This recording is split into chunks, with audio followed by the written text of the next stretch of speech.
მასწავლებელთა სასერტიფიკაციო გამოცდები ფიზიკაში 2022 წელი ამოცანა ნომერი 38. L ინდუქციურობის კოჭაში D-ის ძალა დროზე დამოკიდებული არის შემდეგი სახითო I-უდრის I1 სინუს ომეგა-T პლუს I2 კოსინუს ომეგა-T კანონით და ჩვენი მიზანია განსაზღვროთ რა კანონით იცვლება ელექტრომამოძრავებელი ძალა კოჭაში დროის მიხედვით. Აქ ჩავწეროთ მოცემულობა, რა გვაქვს მოცემული? მოცემულობით I-ის დროზე დამოკიდებულება, D-ის ძალის დამოკიდებულება დროის შემდეგი სახით არის წარმოდგენილი I1 სინუს ომეგა-T პლუს I2 კოსინუს ომეგა-T. აგრეთვე კონკრეტული L ინდუქციურობა გვაქვს მოცემული, შესაბამისად L უდრის კონსტანტას და ჩვენი მიზანია განსაზღვროთ ელექტრომამოძრავებელის ძალის დროზე დამოკიდებულება, ანუ დროში როგორი სახით იცვლება. ხო, L-ის მუდმივობიდან ინდუქციურობიდან გამომდინარე, E განისაზღვრება შემდეგი სახით, ელექტრომამოძრავებელი ძალა ეს ტოლი არის მინუს L D-ის წარმოებული დროით D-dt. და ეხლა I თავის მხრივ მოცემული გვაქვს აგერ და ჩავსვათ მოდით ამ ტოლობაში, რა გვიქნება ეს უდრის მინუს L D-dt და ის მაგივრად შევიტანოთ მნიშვნელობა, ეს არის I1 სინუს ომეგა-T-ს პლუს I2 კოსინუს ომეგა-T. კარგით, ეხლა გამომდინარე იქიდან, რომ I1-იც და I2-იც მუდმივები არის, შეგვიძლია წარმოებულის ნიშნის გარეთ გავიტანოთ, თუმცა სანამ მაგას გავაკეთებდეთ, მოდით ასე მოვიქცეთ, გამომდინარე იქიდან, რომ ჯამის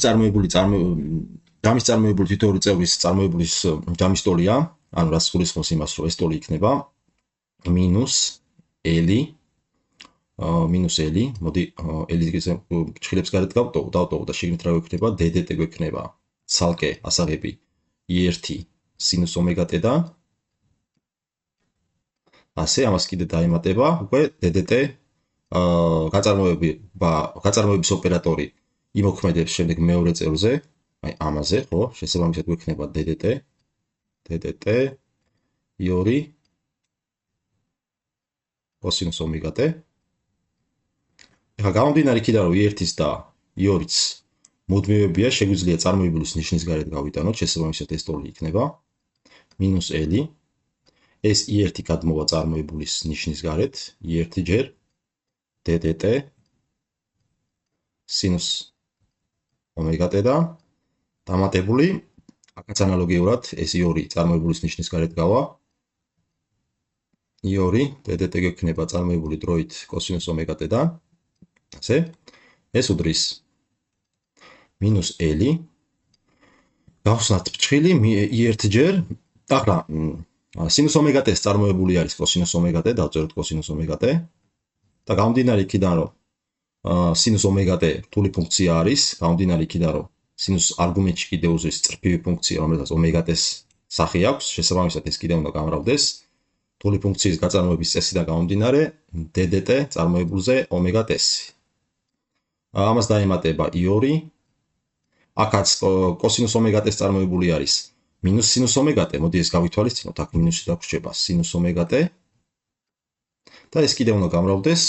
არგუმენტის წარმოებულზე D-dt ომეგა-T და ეს უდრის მინუს L. ეხლა ეს ომეგა აქაც მუდმივი არის, წარმოებულის ნიშნის გარეთ გავა და თვითონ წარმოებული დროის T-ი ერთის ტოლია, შესაბამისად D-dt ომეგა-T-ს პირდაპირ ომეგას მოგცემს, აქ იქნება I1 ომეგა კოსინუს ომეგა-T-ს დამატებული, არა უკაცრავად გამოკლებული, აქ მინუსი გვაქვს, გამოკლებული I2 ჯერ, აქაც ანალოგიურად ომეგან წინ გავა და შესაბამისად T-ს წარმოებული T ერთია და D-dt ომეგა-T-ს მოგცემს მხოლოდ და მხოლოდ ომეგას, ანუ გვექნება აქ I2 ჯერ ომეგა სინუს ომეგა-T. კი ბატონო, შესაბამისად, საბოლოოდ პასუხს თუ დავწერთ, ეფსილონი დროზე დამოკიდებული ყოფილა შემდეგი სახით მინუს L I1 ომეგა პრინციპში შეგვიძლია მოდით ომეგა გავიტანოთ ჭრილებს გარეთ მინუს L ომეგა ასე I1 კოსინუს ომეგა-T-ს მინუს I2 სინუს ომეგა-T.